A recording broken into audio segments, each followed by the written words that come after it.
अंतर्राष्ट्रीय गीता महोत्सव 2021 के नोडल अधिकारी एवं खाद्य आपूर्ति विभाग के प्रधान सचिव विजय दहिया ने कहा कि अंतर्राष्ट्रीय गीता महोत्सव 2021 को परंपरा अनुसार पूरे जोश और श्रद्धा के साथ कुरुक्षेत्र के ब्रह्म सरोवर पर मनाया जाएगा। इस महोत्सव को लेकर 2 दिसंबर से 19 दिसंबर 2021 तक विभिन्न कार्यक्रमों और गतिविधियों का आयोजन किया जाएगा। इस वर्ष अंतर्राष्ट्रीय गीता महोत्सव का पूरा स्वरूप आजादी का अमृत महोत्सव पर आधारित होगा। अहम पहलू यह है कि इस महोत्सव में गत वर्षों की तरह कार्यक्रम के आयोजन के साथ साथ ऑनलाइन क्विज प्रतियोगिता, श्लोकोच्चारण व 48 कोस के तीर्थों पर कार्यक्रमों के अलावा 48 कोस के तीर्थों को लेकर एक प्रदर्शनी का आयोजन भी किया जाएगा। विजय दहिया आज लघु सचिवालय के सभागार में अंतर्राष्ट्रीय गीता महोत्सव 2021 की तैयारियों को लेकर अधिकारियों की एक बैठक को संबोधित कर रहे थे।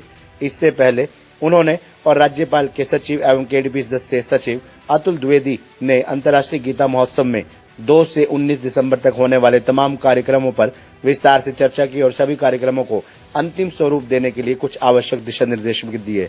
इस दौरान प्रशासनिक अधिकारियों को निर्देश दिए गए कि राज्य सरकार की नई गाइडलाइन के अनुसार कार्यक्रमों को लेकर टेंडर प्रक्रिया शुरू की जाए और अलग अलग आयोजनों के लिए कमेटियों का गठन किया जाए और इन सभी कमेटियों के लिए अलग अलग नोडल अधिकारी भी नियुक्त किए जाएं, ताकि अंतर्राष्ट्रीय गीता महोत्सव को परंपरा अनुसार पूरी श्रद्धा, भावना और जोश के साथ मनाया जा सके। इसके उपरांत प्रधान सचिव विजय दहिया, राज्यपाल के सचिव अतुल द्विवेदी, उपायुक्त मुकुल कुमार, एडीसी अखिल पिलानी, केडीबी के मानद सचिव मदन मोहन छाबड़ा, केडीबी सीईओ अनुभव मेहता, अंडर ट्रेनिंग आईएएस जय शारदा ने ब्रह्म सरोवर पुरुषोत्तमपुरा बाग का अवलोकन भी किया। प्रधान सचिव ने कहा कि अंतर्राष्ट्रीय गीता महोत्सव 2021 को लेकर विस्तार से चर्चा की गई है और इस महोत्सव को लेकर 2 से 19 दिसंबर के बीच विभिन्न कार्यक्रमों का आयोजन किया जाएगा। इस महोत्सव में पूरे वर्षों के कार्यक्रमों के साथ साथ कुछ नए कार्यक्रमों को भी शामिल किया जाएगा। इस महोत्सव में ऑनलाइन क्विज प्रतियोगिता, जिला व राज्य स्तर पर श्लोकोच्चारण प्रतियोगिता, हरियाणा पवेलियन, देश की जानी मानी सामाजिक व धार्मिक संस्थाओं की प्रदर्शनी, डीआईपीआर विभाग की राज्य स्तरीय प्रदर्शनी, सांस्कृतिक कार्यक्रम, संत सम्मेलन, शोभा यात्रा जैसे कार्यक्रमों का आयोजन किया जाएगा। उन्होंने कहा कि छोटे से लेकर बड़े स्तर के कार्यक्रमों पर चर्चा की गई। इस महोत्सव में मुख्य कार्यक्रम 9 दिसंबर से 14 दिसंबर तक होंगे। इसी दौरान धार्मिक और सामाजिक संस्थाओं, जिनमें जियो गीता, सिख समाज, संत Ravidas, Ahilyabai, Arya Samaj, Patanjali Yogpeeth, ISKCON, Chinmay mission, art of living, Ramakrishna mission, Brahma Kumari ईश्वरीय विश्वविद्यालय सहित अन्य संस्थाओं के सहयोग से ब्रह्म सरोवर पर प्रदर्शनी और साहित्य के दर्शन करने को मिलेंगे। उन्होंने कहा कि कोरोना महामारी को ध्यान में रखते हुए कोविड-19 के प्रोटोकॉल को अपनाया जाएगा और सभी लोगों की सुरक्षा और स्वास्थ्य का ध्यान रखा जाएगा। इस महोत्सव में लोगों को कोविड-19 की गाइडलाइन की पालना करने बारे भी जागरूक किया जाएगा। इस महोत्सव को सभी लोगों के साझे प्रयासों से मनाया जाएगा। ये महोत्सव सभी का साझा महोत्सव है। सरकार का प्रयास है कि पवित्र ग्रंथ गीता के उपदेशों को जन जन तक पहुंचाया जाए और जिला स्तर से लेकर अंतर्राष्ट्रीय स्तर तक इस महोत्सव के माध्यम से गीता का संदेश जन जन तक पहुंचेगा।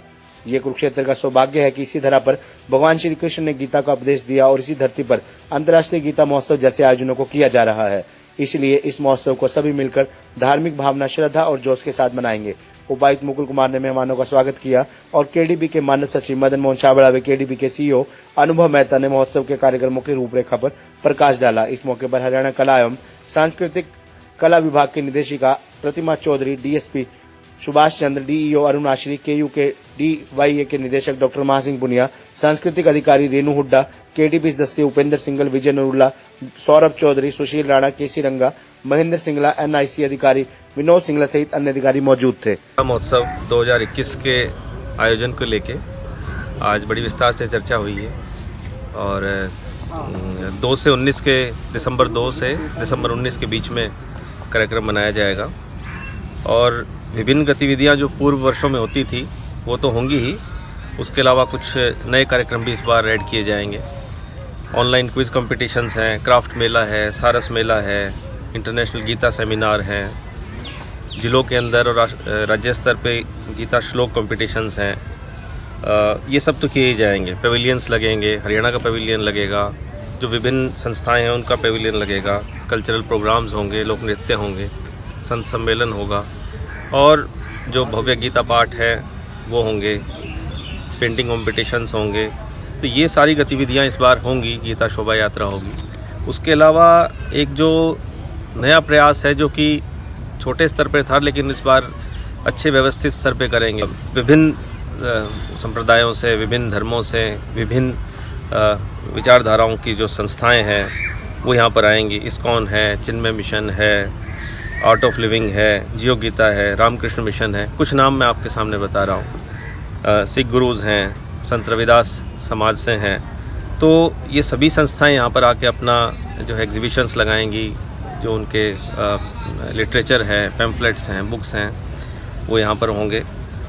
इसी प्रकार से एक जो नया प्रयास होगा कि 48 कोस में जो हमारा गांव आते हैं, जहाँ पर कि महाभारत हुई थी, उन सभी इलाकों में कोई ना कोई कार्यक्रम होगा और उनकी भी एक समेकित एग्जीबिशन यहाँ पर लगेगी। और उसके अतिरिक्त आप जैसे जानते हैं कि आज़ादी का अमृत महोत्सव मनाया जा रहा है, वो इस कार्यक्रम का जो मुख्य स्वरूप रहेगा उसके आधार पर रहेगा और उसमें विश्वगुरु भारत को लेके हम जो है सारे कार्यक्रम आयोजित करेंगे। खबरनामा हरियाणा के लिए डॉक्टर राजेश वधवा की रिपोर्ट।